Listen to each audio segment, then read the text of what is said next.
felt as if something somewhere had happened to me, which I couldn't see, and then...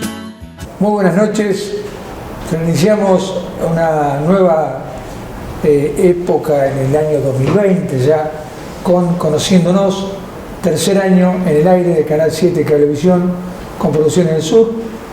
Y en este primer programa, donde también agradecemos a la gentileza del doctor Lagulalle, lo tenemos a Mariano Proietti para hablar de este joven empresario, político, al que conocemos de hace muchos años. Bienvenido y gracias por acompañarnos, Mariano. Buenas noches, Julio. Bueno, encantado de estar acá con ustedes.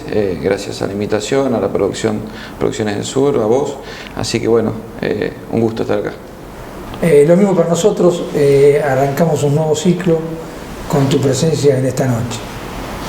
Mariano, como hacemos en cada uno de los programas que nos toca armar y producir, vamos a empezar hablando de Mariano y su familia, y su niñez, y su infancia. Bueno,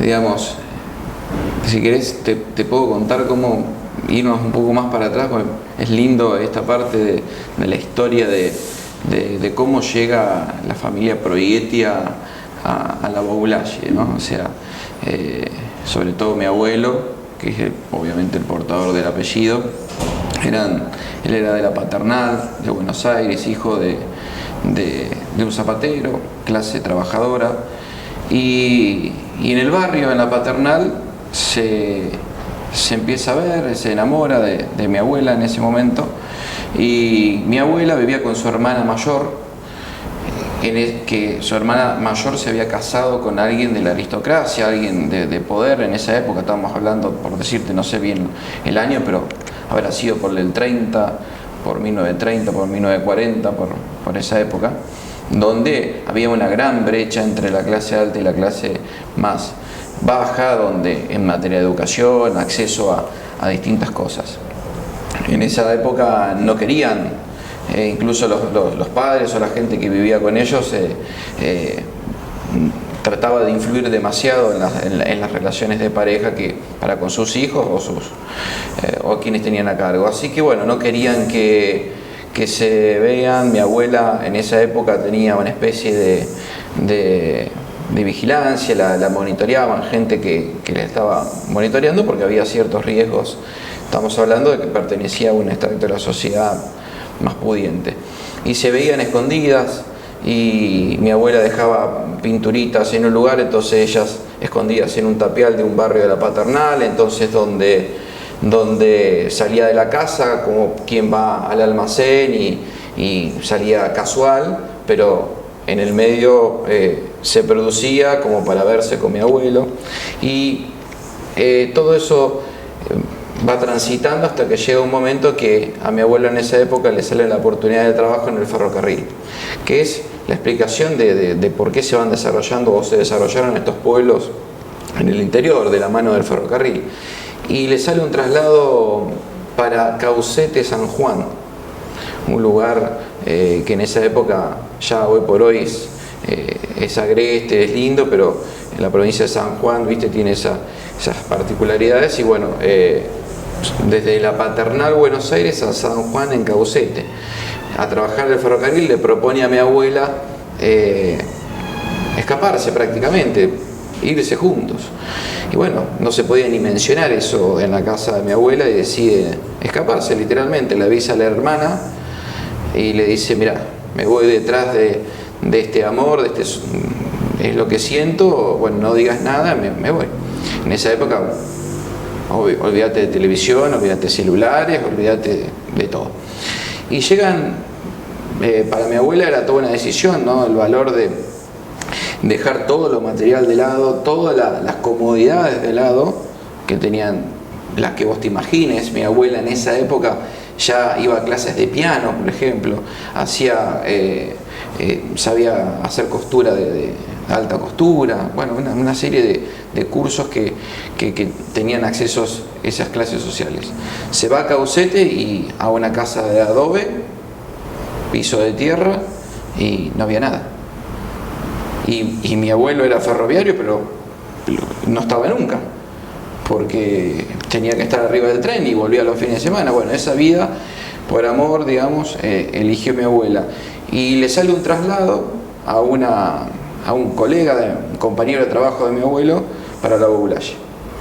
Y era una persona un poco más grande, que no tenía pareja ni nada, y le dice a mi abuelo, que se llamaba Eugenio, le dice que terminó siendo después presidente del Bochin, acá de la Boulaye, y le dice a mi abuelo: bueno, vos, Eugenio, que tenés pareja, que estás por intentar empezar a formar una familia, andate a Córdoba, a la Boulaye, que es una ciudad un poco con mejores condiciones, para que vos, yo no me interesa el traslado, te lo paso a vos.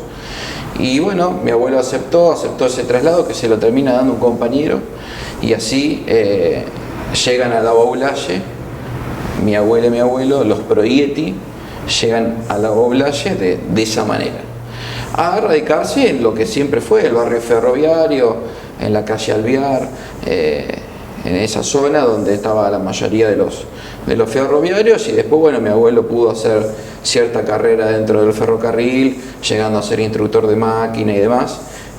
Y mi abuela, los conocimientos que tenía, que se llamaba Alba, mi abuela, los conocimientos que había adquirido de allá de Buenos Aires, empezó a trabajar acá en costurería, en todo ese tipo de cosas, así que ahí se empezaron a establecer. Y bueno, tuvieron su primer hijo, que es Edgardo, que es mi tío, que aún vive, y después tuvieron a mi padre, Norberto El Gochi, que lo conocen así acá en esta ciudad. 11 años de diferencia se llevaba mi tío con mi papá, así que bueno, toda la familia, posteriormente, cuando mi tío llegó a la edad de 18 años, que decidió irse a estudiar, bueno, toda la familia trabajaba para sostener los gastos de estudio de mi tío, ¿no? En Buenos Aires. Una historia realmente así llegamos. Formidable, ¿no? Porque, una pregunta: ¿nunca más tuvo relación tu abuela con su gente, con su familia? Nunca más. De todos modos, ella ya no tenía su madre, digamos, era todo esto que te conté anteriormente. Recordemos que yo dije, vivía con su hermana más grande, y el poder adquisitivo lo tenía el marido de su hermana más grande. Eran esas épocas donde tenías 11 hermanos, 9 hermanos, 10 hermanos, y la verdad que a veces ni se acordaban de casi ni el nombre de sus padres, o eran criados por los hermanos más grandes. Los padres morían cuando ellos eran jóvenes, porque había una brecha grande entre el hermano más grande y el más chico, de 20 años. Entonces la verdad que ni se acordaban.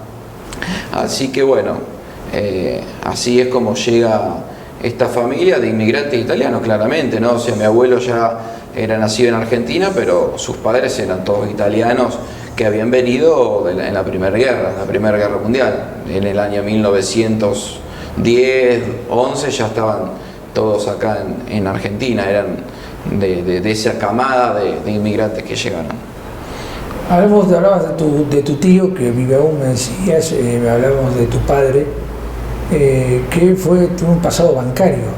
Sí, bueno, él empezó a trabajar a los 13 años para poder ayudar en la economía de la casa. Incluso todo su dinero, todo lo que él le pagaban, lo administraban sus padres, y bueno, con eso mantenían la casa, y con eso también ayudaban para que su hermano mayor pudiera tener un título en esa época, que tener un título en esa época no era tarea fácil. De la Boulaye a Buenos Aires, sin comunicación, ¿viste? Era una vida muy diferente a la de ahora. Así que bueno, mi tío, obviamente, una persona responsable, que valoraba ese sacrificio, y nunca falló en ninguna materia ni nada. Se recibió y cumplió, y después hizo una buena carrera a nivel profesional. Pero arranca a los 13 años siempre trabajando en estudios contables, de ayudante, todo ese tipo de tareas. Después hizo el secundario, lo hizo como perito mercantil, que era así el título como se llamaba en aquel momento. Y bueno, se recibió de perito mercantil del secundario, terminó el secundario. Le costaba muchísimo porque obviamente al estar estudiando, trabajando todo el tiempo, era capaz de llevarse a lo mejor 10 materias en el año, pero después en el verano no le quedaba una, sacaba todas las materias y se concentraba, pero bueno, al tener, digamos, con ser tan chico y tener trabajando todo el tiempo, realmente se le complicaba. Así que bueno, se recibió y bueno, empieza también de joven a trabajar en el banco, ahí empieza también a hacer una carrera en el Banco Nación, armando un grupo que él me cuenta, de un grupo de compañeros que realmente, además de trabajar, se habían hecho muy amigos, había mucho compañerismo y realmente disfrutaban de estar en el banco, donde había 20 o 25 personas que todos tenían la misma edad, entonces después compartían muchísimo y bueno, hay mil anécdotas. Y te digo que muchos de los que en su momento fueron compañeros de mi padre hoy siguen estando y se jubilan. El otro día Catu Libardi se jubiló, era parte de ese grupo. Bujedo, Delfino, de la Cuesta. Bueno, y después iban armando las familias, iban teniendo hijos y los hijos terminaban siendo amigos entre los hijos y se va formando una gran familia, ¿no? Después, bueno, mi padre siempre tuvo de alguna manera el deseo de independizarse y de tener un negocio propio.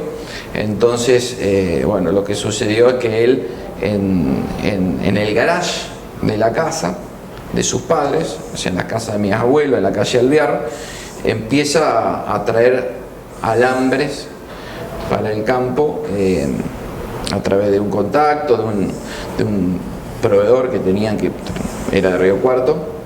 Empezaban a traer algunos rollos de alambre para empezar a vender a algunos productores. Mi papá conocía ciertos productores del campo a través del banco, había hecho una relación con los clientes, una relación. Entonces, bueno, de alguna manera él también ofrecía ese producto y bueno, así mi abuelo ayudándolo, por lo menos atendiendo a quien golpeara la puerta, así con muy poquito arrancó hasta que bueno, llegó un momento que adquirió la esquina donde hoy por hoy estamos, y adquirió el terreno, después hizo la esquina, la casa al lado, y así empezó a trabajar, donde iba a la mañana al banco, a la tarde en el negocio, a la mañana al banco, a la tarde en el negocio. Después eso fue creciendo hasta que bueno, llegó un punto que era imposible de alguna manera seguir con las dos cosas y tomó la decisión de dejar el banco y abocarse de lleno al comercio. Y ahí nace directamente ya la vida de la empresa, que hoy está cumpliendo más de 30 años de trayectoria como comercio de nuestra ciudad. ¿Te acuerdas en qué año dejó el banco? No estoy seguro, pero debe haber sido por el 90, más o menos, alrededor del año 90. Yo nací en el año 82, junio del 82, y bueno, tengo pequeños recuerdos de verlo con corbata, mi padre llegando a veces al mediodía, que te dejaban salir para almorzar y volver. Tengo algunas imágenes que quizás yo habré tenido 6, 7 años, y alrededor del año 90, 90 y algo como máximo, ya dejó el banco. Sí, una decisión bastante importante. Sí, porque ya tenía hijos y la verdad que siempre un trabajo fijo en el banco, estaba bien considerado, había hecho su carrera dentro del banco y bueno, era aventurarse a dejarlo seguro para algo que estaba funcionando bien en ese momento, pero en este país sabemos que puede pasar cualquier cosa. De hecho, veníamos de las hiperinflaciones y después entraba en esa época Menem con la convertibilidad y la verdad que no sabías bien hacia dónde cosas, pero bueno, él lo guiaba esa fuerza que tenía para ir para adelante, convencido de hacia dónde quería ir, digamos, y por suerte fue transitando todos los vaivenes de la economía de este país y bueno, logró que no es poca cosa, que el comercio fuera creciendo y bueno, y nosotros bueno, éramos chicos y vivíamos al lado del negocio. donde el patio de mi casa, que era una casa que tenía muy poco patio, se conectaba a través de una puerta con el propio negocio. Así que para nosotros el patio de juego, nosotros vendemos productos para instalaciones de agua, que son accesorios como codos, tecos. Bueno, nosotros jugábamos a armar cosas como si fuese ladrillitos. En vez de usar ladrillitos, usábamos todos los accesorios del negocio, los enroscábamos y armábamos cosas. Armábamos distintos tipos de cosas con los accesorios así que de chiquitito ya. Y después había obviamente que ordenarlos, así que sabíamos que era un codo, que era una T, que era una cupla, que eran distintos nombres que tienen los productos, como para poder volverlos a poner en su casillero. Y eso yo y mi hermana jugábamos. Hacían un aprendizaje de alguna manera. Sí, jugábamos ahí porque era una forma de... Había mucho menos cantidad de gente que entrara al negocio, por lo tanto había más espacio también para hacer eso, ¿viste? Hoy quizás todo te va llevando a que tengas que seguir agrandando y aumentando cantidad de rubros, y eso hace que haya también mayor fluidez de gente, entonces los tiempos, y hay más cantidad de empleados y demás. En esa época era mi padre, un solo empleado, y hasta jugábamos al fútbol adentro del propio negocio. Y después había rituales, todos los sábados al mediodía hacían un asado, todos los sábados, y la parrilla estaba al lado del negocio, por lo tanto era atender el negocio mientras vas haciendo el asado. Otra historia, digamos, otra forma de trabajo, otra vorágine. Hoy por hoy tenés computadora, tenés celulares, tenés un montón de cosas que te facilitan el trabajo, pero no sé por qué motivo cada vez tenés menos tiempo. Antes mi padre hacía todo a mano, no había ninguna forma de contactarse con facilidad. Hoy, antes para pasar un presupuesto tenías que hacer un montón de tareas. Hoy mandabas una foto y ya está. Pero bueno, antes había más tiempo para compartir ciertas cosas.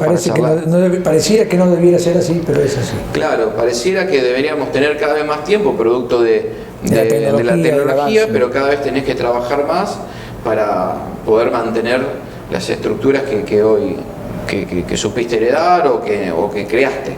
Entonces, bueno, se vuelve cada vez la vorágine, el mundo globalizado de tanta información y demás, te lleva a que por algún otro motivo tengas que estar concentrado para poder tomarte esos tiempos, si no te lleva puesto. Antes no, los tiempos se daban naturalmente. Yo hacía los deberes ahí, los deberes en la oficina de mi papá, los famosos problemas de matemática que te daban en el colegio, yo se los leía y me ayudaba a resolverlos, y así vas permanentemente compartiendo, por suerte, una infancia desde ese punto de vista muy linda, donde a pesar de que tus padres trabajan y demás, vos estás ahí compartiendo y con la casa al lado, que para él no sé si habrá sido algo tan bueno, pues te tocaban el timbre todo el tiempo, pero para nosotros los hijos sí, porque permanentemente él entraba, salía, tomaba mate, iba, volvía. Era como estar trabajando en tu propia casa. Prácticamente era parte de la casa. Entonces era una forma de tener a tus padres permanentemente con vos y no sentir esa ausencia producto del trabajo, que hoy lo vemos. Hoy vemos un montón de familias donde los hijos, producto de que ya hoy por hoy ya tienen que trabajar los dos, ¿no? Tanto la madre, el padre, y bueno, y así todo se vuelve pesado y la gente llega cansada a sus casas y se va dando todo un formato de vida familiar diferente a lo que era, o por lo menos que me tocó vivir a mí, ¿no? Que de eso estoy más que agradecido. La verdad que es muy lindo. Sí, la verdad, sí. Aparte en ese barrio donde estamos hoy, que hoy creció y la Boulaye se expandió mucho hacia el sur, ahí cuando yo era chico, de hecho está en el cordón de la calle los nombres nuestros cuando hicieron el asfalto, y eso era absolutamente todo baldío, y era muy común también vincularse con los vecinos, y jugábamos al arco a arco con los palos, donde el arco eran los árboles y calle de tierra, y se jugaba ahí al fútbol mientras trabajabas. Era una zona de quintas esa. Zonas de quinta, yo la verdad que no me acuerdo, pero te digo mi abuelo materno tenía una quinta sobre la calle Moreno, y había una quinta ahí al lado de ustedes, sí, que no me acuerdo, si no lo recuerdo, era de un apellido Fea, puede ser. Puede ser, sí. Un señor que tenía una quinta también, era la quinta famosa, con la casita y todo el espacio donde hacían huertas, hacían todo ese tipo de actividades, ¿no? Sí, hoy yo me acuerdo, nosotros éramos chicos y había caballos ahí pastando y el terreno del frente tenía hinojo que no, a veces para nosotros que éramos chiquitos mascábamos un poco de hinojo, que era una cuestión rara, viste, que para el sabor que tenía cuando nosotros éramos chiquitos nos llamaba la atención. Así que bueno, hoy por hoy está todo eso desarrollado, poblado, se ha transformado en una zona muy comercial, porque ahí está el hospital, está la FIB, hay distintos comercios y bueno, la verdad que esa parte de la ciudad ha adquirido un valor comercial y de movimiento, de un flujo de gente permanente e interesante. Estamos conociéndonos y ustedes están conociendo un poco más una rica historia, ¿no? A Mariano Proietti. Vamos a ver la pausa comercial y continuamos en este primer programa del 2020 de Agromaderas La Boulaye de Alberto Longo ofrece todo para el productor agropecuario. Además, tiene todo lo necesario para techar su vivienda: tirantería, machimbres, insecticidas, placas de yeso, perfilerías y accesorios. Consulte descuentos por pago contado. Agromaderas La Boulaye de Alberto Longo próximamente instalará su fábrica de mangas, bretes, tranqueras y portones en el nuevo Parque Industrial de La Boulaye. Alberto y Armando Chiapelo Hierros, nuevo local, nuevos servicios. Corte plasma para toda medida de chapas, chapas para techo, cortes a medida, perfilería en general. Para la construcción tenemos hierros, columnas armadas, mallas metal, desplegadas, tejidos Rambo, mallas galvanizadas. En acero inoxidable, todos los accesorios para armar barandas a un costo muy accesible. Para la vivienda, veletas, buzones, canastos para residuos, etc. Alberto y Armando Chiapelo Hierros. Estamos en Caseros 142. El teléfono 427-175.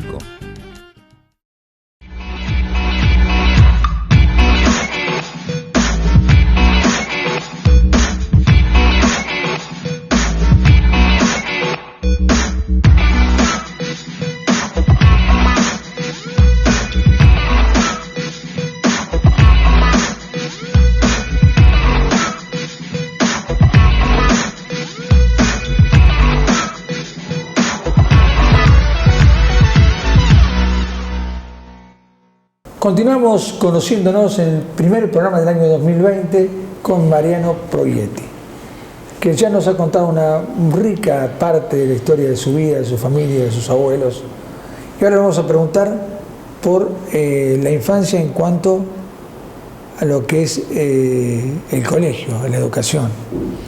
Sí, bueno, lo hice en la escuela Pringles, el primario, a la tarde. También producto de la cuestión familiar era más fácil para mis padres coordinar a la tarde, llevarte, irte a buscar y demás, así que bueno, estaba la opción de hacerlo a la mañana o a la tarde, lo hice a la tarde. Los amigos de la primaria, los que hice en ese momento, los sigo teniendo hasta el día de hoy.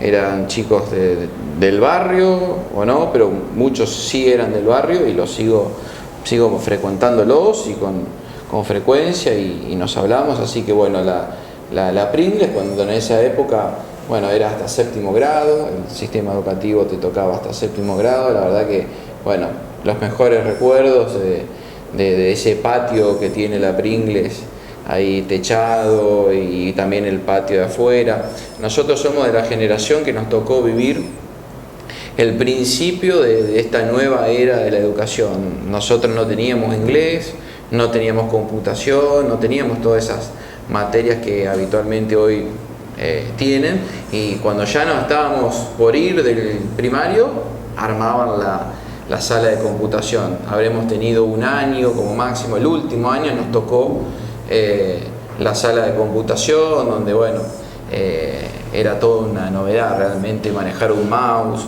y demás. En esa época, esto habrá sido por los 90, sí, o antes. Así que bueno, estábamos ahí en el primario, donde bueno, espectacular, los juegos de siempre, pelotas armadas con trapo y jugar todo el tiempo al fútbol y correr y la verdad muy divertido.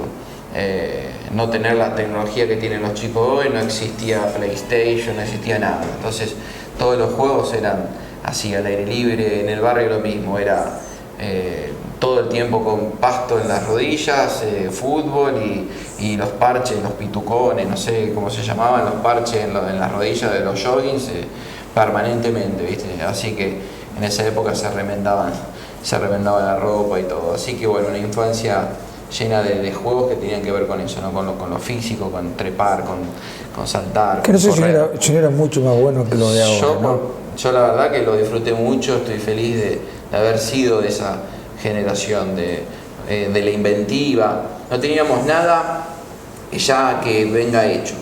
Jugábamos a la guerra y armábamos nuestras armas con los árboles, cortando un palo, y armábamos nuestras pistas de bici y hacíamos los saltos nosotros con la pala, y estábamos días y días creando una pista de bici, las chozas, armar chozas en los distintos baldíos y pensar que nos invadían la choza y jugar a la aventura, ¿no? La imaginación, dejar volar la imaginación era algo importantísimo. Hoy tenés un montón de cosas que están muy buenas, pero que te limitan, pero que te atrapan, porque te vos, limitan la creación. Yo creo que veía un artículo referente a eso, y decían, ¿qué hacemos sin el celular? Nos volvemos locos si salimos y nos olvidamos el celular en casa. Sí. Entonces por ahí, ¿cómo le decís a los chicos que están con todo el día permanentemente con los jueguitos? Aún a nosotros que venimos de otra generación, aún nosotros somos también un poco dependientes de la tecnología, aunque hayamos vivido otra cosa, hoy nos lleva también puestos. Yo también, si me falta el celular, lo voy a buscar, vuelvo, ¿viste? Entonces no podés estar. Si salís de tu casa y no llevas el celular, tenés que te volvés a buscarlo, así. ¿Entendés? Entonces, bueno, y hoy imagínate estas generaciones que ya nacen así, ¿no? Entonces, bueno, y después, bueno, me toca elegir a dónde ir al secundario, una decisión, viste, que siempre es difícil porque implica separarte de tus amigos de la primaria, y bueno, y en esa época había opciones y yo tomé la opción que consideraba que era la mejor en ese momento, lo cual implicaba un año más de secundario que el resto de los secundarios, porque había elegido el ENET. Y el ENET en esa época que yo la elegí implicaba hacer un año más que todo el resto de los secundarios. La ENET eran 6 años y el resto eran 5. Entonces mis amigos, algunos, iban a terminar en 5 años y yo iba a terminar en 6. Así que bueno, sin importarme eso, convencido de que para mí esa era la mejor opción en esa época, arrancamos junto con otros amigos más, así que también habían compartido conmigo la primaria. Así que bueno, empezamos a transitar el camino del ENET, de los talleres, donde eso es un mundo, la ENET, que te va haciendo parte y que uno va adquiriendo un sentimiento de pertenencia único. Tenés el internado, toda la gente que viene de afuera y demás, y nos vamos uniendo todos. Y en el medio, apenas había empezado, habré hecho a lo sumo un año, no me acuerdo, cambia el sistema educativo, vuelven a tener un sistema donde eran 5 años. Entonces, los que ya venían avanzados, en un momento dado se juntaron dos promociones, hubo un grupo, una camada de alumnos que hizo un año menos, y nosotros quedamos en el segmento de hacer 5 años, igual que todo el resto de los secundarios. Creo que fue la eliminación de las escuelas técnicas o no sé cuál fue el proceso bien, pero si bien nosotros seguimos teniendo talleres y demás, las cosas que yo hice en esos talleres las uso hasta el día de hoy. Caja de herramientas que la tengo hoy en mi casa, que la hicimos nosotros, ¿viste? Que uno la supo conservar, ¿viste? Y la sigo usando. Así que bueno, te enseña cosas que después las usás en la vida cotidiana, permanentemente. Parte de conocimientos de electricidad, de carpintería, de hojalatería, algunas cositas que... Hasta de moldeo y fundición. Exacto, te quedan marcadas. Te digo, porque yo también soy egresado de la Sí, te enseñan a manejar un torno, hay un par de cosas que te quedan marcadas que de repente te das cuenta que las usás en la vida cotidiana, que por lo menos tenés alguna idea como para poder instruirte un poco más y bueno, y avanzar. Así que bueno, celebro también la decisión de haber elegido una escuela técnica lo considero fundamental para el desarrollo. ¿Te recibiste de técnico electromecánico? No, yo en realidad ahí elegí, cuando tuve que elegí administración de empresas. Administración de empresas. Así que bueno, y después yo de chiquito fantaseaba en la guardería, la maestra de la guardería decía que yo inventaba historias de que teníamos un campo con animales, y yo fantaseaba con la idea de tener, no sé si mi cabeza decía una granja, pero bueno, habrá sido un campo con animales. Y después, bueno, estudié administración de empresas. Entonces, para mezclar lo que eran los sueños de chiquito con lo que yo había estudiado en el secundario, decido irme a Córdoba a estudiar y empiezo a estudiar licenciatura en administración de empresas agropecuarias. Entonces fusioné las dos cosas que desde la guardería tenía en la cabeza y no las muté. Directamente siempre fue igual, y mi padre había podido comprar un campo en el medio, un campo chico que era solamente agrícola, y bueno, y es un anhelo pendiente que tengo de algún día poder tener animales, ganadería, esa serie de cosas, porque hoy por hoy entre lo comercial y otras cuestiones es un campo que lo seguimos teniendo, pero que está para arrendamiento. Se hace agricultura, se conserva el suelo, se intenta hacer una práctica del uso de la tierra razonable, pero con arrendamiento. Entonces hoy por hoy hacer inversiones en el campo y demás no nos da para hacer las dos cosas. Así que, pero bueno, es algo que tengo pendiente el día de mañana, poder ser yo un productor agropecuario y no una persona que arrienda la tierra y nada más. En un momento los alquileres eran muy favorables y demás, entonces realmente casi que no daba la ecuación, era siempre mejor alquilarlo que ponerse a trabajar, salvo aquel que ya venía de una tradición, que ya tenía una estructura armada, pero invertir en una estructura para tener ganado y demás, y comparado con alquilarlo, no te convenía. Hoy esas condiciones cambiaron y la verdad que te estoy hablando de la época donde los precios de la soja eran importantísimos y los alquileres se pagan teniendo relación el precio de la soja con un X rendimiento que uno puede establecer, y bueno, era realmente importante.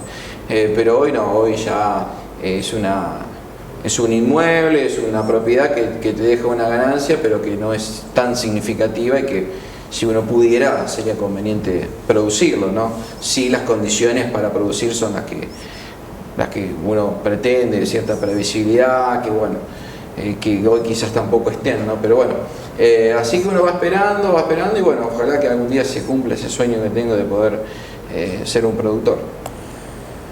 Mariano, te fuiste a estudiar, volviste y te pusiste al frente del negocio. Sí, fui a estudiar y demás, y bueno, en el medio, cuando yo estaba estudiando, queda embarazada mi mujer de ese momento. Luego yo me casé, tuve más hijos, pues finalmente hoy por hoy estoy separado, pero tomo la decisión de, ante la llegada de un hijo, volver a lo seguro. Obviamente éramos jóvenes, no teníamos trabajo, y bueno, vamos a lo seguro. Y bueno, finalmente empiezo ahí a trabajar con mi padre, y habré compartido 2 años de trabajo, y bueno, falleció abruptamente de un día para el otro, un infarto y demás, y bueno, hubo que, sin previo aviso, hacernos cargo. Estaba mi hermana también, pero bueno, nosotros heredamos un negocio que bueno, no teníamos ni firmas de cheque ni nada, no hubo tiempo de hacer ningún tipo de traspaso de mando, lo cual costó muchísimo al principio, y te diría que llevó unos cuantos años poder ordenar la empresa desde el punto de vista jurídico, impositivo, poder asentarnos y demás, porque seguíamos siendo jóvenes, seguíamos teniendo 26, 27 años, yo tengo una hermana que es 2 años menor, así que bueno, nos acomodamos como pudimos, por suerte lo pudimos sacar adelante, por lo menos mantenerlo, y bueno, hasta el día de hoy seguimos con prácticamente el mismo plantel de gente que trabajaba en aquella época. Tuvimos una conversación con los empleados y bueno, darles seguridad. Siempre la idea fue mantener la fuente de trabajo de todos, porque se genera una incertidumbre a partir del momento de que el dueño de una empresa fallece, que bueno, tratamos de dar esas garantías, lo mismo con los proveedores, con los bancos, y bueno, hacernos cargo de eso. Yo estaba preparado desde el punto de vista conceptual, porque me había formado para eso, pero bueno, después en la práctica es otra cosa, y cada rubro tiene sus condimentos especiales, así que bueno, había que tratar de volcar los conocimientos a la vida práctica y a las cosas. Bueno, lo pudimos sacar adelante. Bueno, yo continué con mi vida.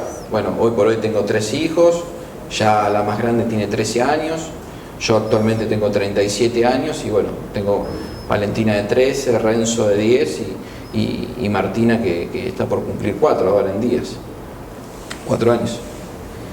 Contame un poco y contémosle a la gente, bueno, fue complejo el hecho de hacerte cargo de la empresa, pero la empresa a partir de tu manejo también tuvo un crecimiento importante.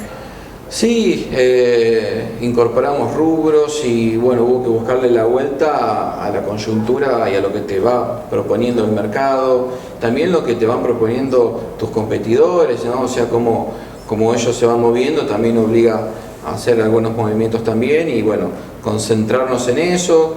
Hemos incursionado también en rubros distintos que no tenían nada que ver a lo mejor a priori con nuestra impronta, pero se te van apareciendo oportunidades. Me acuerdo, estuvimos instalando piletas de natación y instalamos más de 100 piletas en toda la zona en un periodo de tiempo, lo hicimos. Después cambiamos y fuimos creciendo hacia otro lugar y bueno, y hoy por hoy, después, bueno, yo entro en política, ahí es como que desaceleramos un poco y bueno, ahí ahora estamos retomando de nuevo. Yo hice un paso por la política y bueno, ahora volviendo a la parte privada para volver a recuperar la fuerza de estar todos los días ahí y concentrado principalmente en eso, porque la política te permite hacer otras cosas, pero te ocupa mucho, sobre todo no tiempo de físico, sino mental en tus pensamientos. Entonces ahora hay que volver a concentrarse en lo comercial y bueno, y Argentina sabemos muy bien que te obliga a estar permanentemente atento y no es como en otra parte del mundo que donde vos solamente tenés que preocuparte por vender más. Acá tenés que estar atento a 20.000 variables diferentes y todo va cambiando minuto a minuto y te lleva un montón de tiempo cambiar precios, estar actualizado y saber dónde comprar y todo va cambiando cada rato.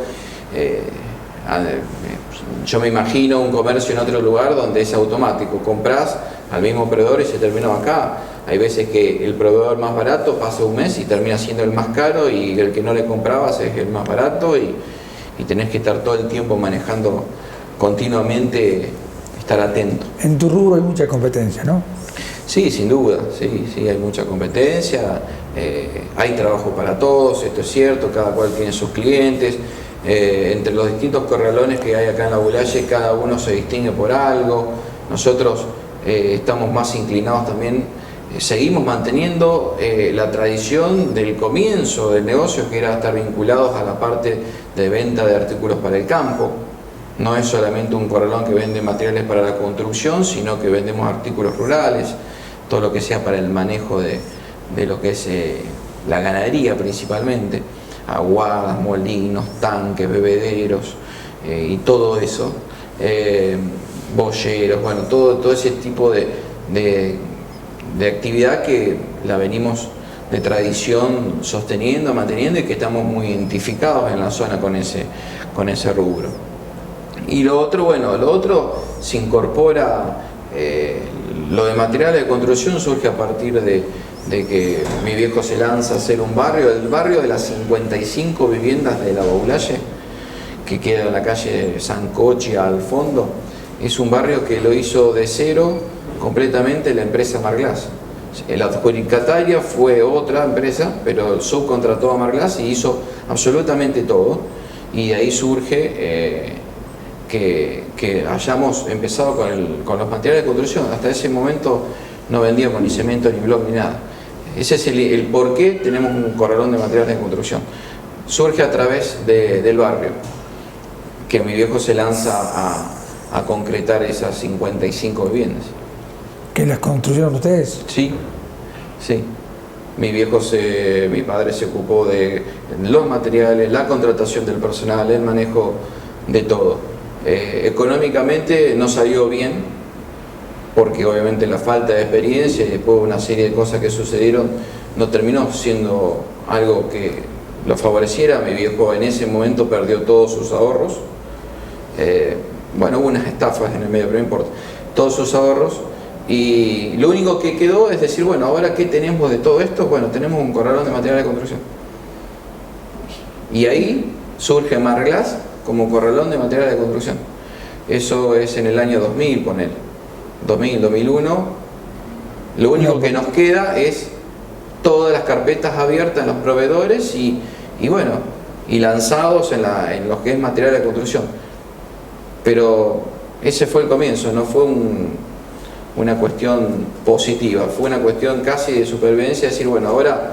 Aparte de la época de 2001, un año complicado de la economía del país. Sí, fue un momento donde dijimos, bueno, ahora hay que vender lo más que podamos para poder salir de esta situación que te diría era técnicamente de quiebra en ese momento, porque mi viejo había decidido jugar todo su ahorro en esa inversión, que en los números iniciales daba bien, pero que después, producto de la inexperiencia, producto de malas asociaciones y demás, terminó siendo... Me acuerdo en una época le decían, bueno, lo que hacen todos los empresarios en esta etapa del proyecto, cuando ya sabíamos que daba pérdida, es agarrar el maletín y desaparecer. Vos no pierdas plata, desaparecé, plantea el barrio, dejalo como está y te desapareces. Esos eran algunos consejos que gente del palo nos daba. Mi viejo, bajo ningún punto, iba a traicionar su apellido, su imagen en esa circunstancia. Ni siquiera estaba el barrio a nombre de él, era otra empresa. Por lo tanto, podría haberlo hecho si hubiese querido. Y dijo, no, yo acá lo que empiezo lo termino y que cueste lo que cueste. Y costó muchísimo, pero la conciencia tranquila. Hemos hablado un poco de todo, de tu familia, de tus hijos, de la historia de tu abuela, que fue muy rica, que es muy linda. ¿Cómo, hablemos en este último párrafo de la televisión estirana y se nos acaba el tiempo, hablemos un poco de Mariano Proietti en la política? ¿Cómo entra en la política Mariano Proietti? Bueno, casi somos los que en su momento teníamos una sana rebeldía con el sistema que gobernaba en el 2000. Yo empecé en el 2013, 2012, 2013 más que nada. Esta cuestión de... yo tenía en esa época, por decirte, 30 años, 31 años. No era una persona tan joven, pero sí era joven. Nunca participé en política, nunca estuve ni siquiera en un centro de estudiantes. Sí, en mi casa se consumía noticias de política, comentarios y demás, pero nunca, ni siquiera mi padre fue una persona que participara activamente de política. Sí, en instituciones intermedias, centro comercial y demás, que yo después también continué su legado participando en instituciones intermedias como el centro comercial. Llegué a ser vicepresidente del centro comercial con 30 y pico de años. Así que bueno, pero son esas instituciones que, viste, son muy a pulmón y demás, igual. Pero siempre tratando de seguir los pasos de mi padre en estas cosas nobles que es ayudar a la comunidad, estar en instituciones, clubes deportivos y demás. Pero dijimos, bueno, a ver, ¿qué hacemos? Es cuando sentís que estás todo el tiempo trabajando para un gobierno, para un modelo de país que no te convence y demás, y bueno, entonces decís, bueno, a ver, ¿qué voy a hacer? Voy a seguir que mi destino y el de mis hijos y demás lo siga manejando X, y yo voy a estar todo el tiempo protestando y quejándome, pero finalmente todo el día trabajando para que los otros tomen decisiones, o intento ver si puedo colaborar de alguna forma. Por hincha de Boca, por un montón de cosas que uno venía siguiendo y palpitando, encontré en la figura en aquel momento de Macri una persona que yo lo consideraba alguien que podía ser diferente en la política, alguien que no venía tampoco de lo tradicional de los partidos políticos. Había hecho una buena gestión en Boca, venía haciendo una gestión buena en la Ciudad de Buenos Aires y venía con cierta proyección nacional, pero mínima. Nadie imaginaba que algún día podía llegar a ser presidente. Entonces veo que se está formando el PRO en Córdoba, muy de a poco, y me encuentro en Villa General Belgrano con Javier Preto, que en ese momento era legislador provincial, y con la Coneja Baldassi, que era exárbitro, simplemente exárbitro. Y en el 2013 yo le dije, bueno, quiero empezar a formar parte de los equipos técnicos, de plataformas, de poder opinar acerca de mi visión, de ciertas cosas, pero nunca de la militancia, no se me ocurría. Y bueno, finalmente vino Javier Preto, que era de La Carlota, que es de La Carlota, pero ahora está viviendo en Córdoba, pero que fue 3 veces intendente de La Carlota. Al tener una cercanía con la Bulaye, viene a mi negocio, se viene directamente a mi negocio y me dice, mira, vos me manifestaste que querías ayudar, yo te voy a decir lo que realmente necesitamos. Y necesitamos crecer a nivel territorial, necesitamos que el PRO crezca en cada una de las ciudades de Córdoba y en el país, pero bueno, lo que toca a nosotros es Córdoba. ¿Y cómo hacemos? Y no, bueno, no sé, empecemos por algo. Y empezamos por las redes sociales, por un Facebook. Y se empezó a sumar gente. Hicimos una primera reunión a través de Facebook, convocando a través de Facebook, la hicimos acá. La primera reunión la hicimos acá en el Hotel La Bulaye, en el hall del hotel, y viniera quien viniera. Y no sabíamos, yo no conocía a nadie, no convoqué a un solo amigo mío. Nunca convoqué ni a un solo amigo mío de mi vida para que participara en política. Lo convocamos desde el punto de vista de quien quisiera sumarse. Y se empezó a sumar gente. Y empezó a sumarse, a crecer y demás. Y bueno, empezamos realmente con una inexperiencia total, pero a hacer lo que sentíamos y lo que considerábamos que la sociedad estaba buscando, y por otro lado lo que creíamos que era lo necesario para hacernos conocer, para difundir que estábamos presentes y demás. Y bueno, esto fue, por decirte, 2013. Y finalmente, también sumando gente que no había estado en partidos políticos, gente que venía del sector privado, que veía en este grupo una nueva alternativa.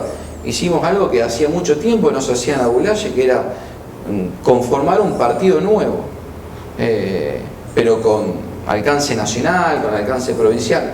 Y nos toca hacer la primera campaña, que era la primera vez que se presentaba el PRO a nivel Córdoba, que era encabezada por Baldassi, donde lograr que Baldassi sea diputado ya era mucho.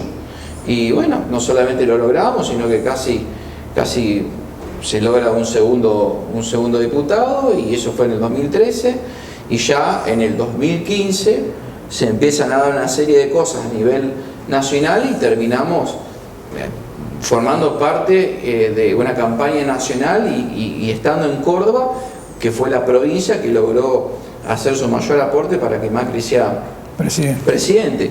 Y también eso nos valió para ser considerados por los partidos tradicionales de acá de la Bulaye, en este caso el radicalismo, que nos convoca para formar parte de una coalición para disputar la intendencia local, y me toca con 33 años estar como candidato a presidente del Consejo Deliberante, y posteriormente haber ganado siendo el presidente del Consejo Deliberante más joven de la historia de la ciudad.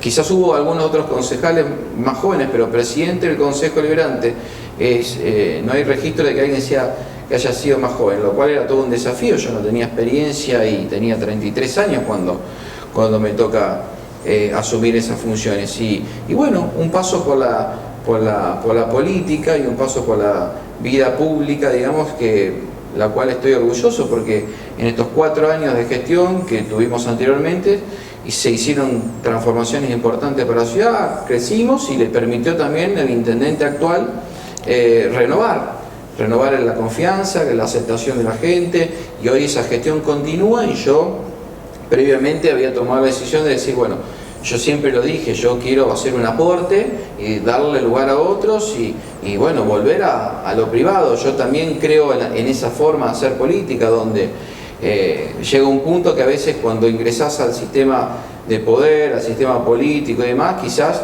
te cuesta correrte. Y la verdad que yo no lo veía así. Tenía la posibilidad, nadie es indispensable. Distinto quizás a veces el rol del intendente, donde él es la figura principal y él es el que tiene la intención de voto, y si él no se presenta de nuevo quizás no se vuelva a ganar. Pero en el caso de los concejales y demás, nosotros hicimos nuestro aporte, 4 años no es poco, y descuidás tu vida personal, tu empresa y demás, y bueno, la idea era volver al origen. Total, siempre hay oportunidad para seguir participando desde otros lugares incluso. Así que hoy por hoy Mariano Proietti está abocado a lo que es su empresa. Sí, sin duda que ese es el objetivo principal. Sigo en política, sigo participando, sigo convencido de que nos merecemos un país mejor y que las peleas hay que darlas desde adentro, aunque a veces las cosas no salen como uno pretende.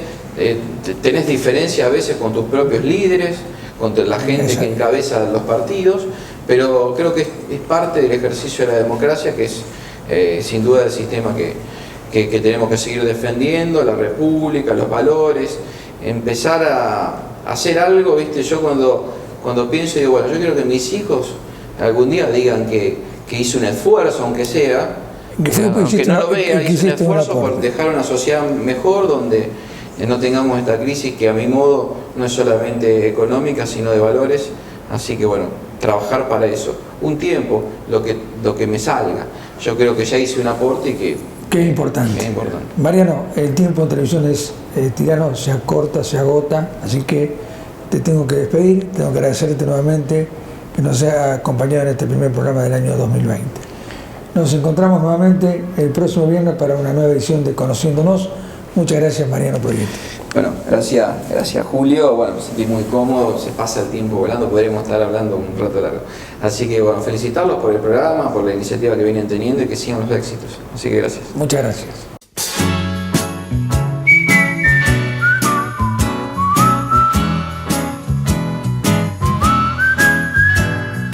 Claire, the moment I met you, I swear as if something somewhere had happened to me, which I couldn't see.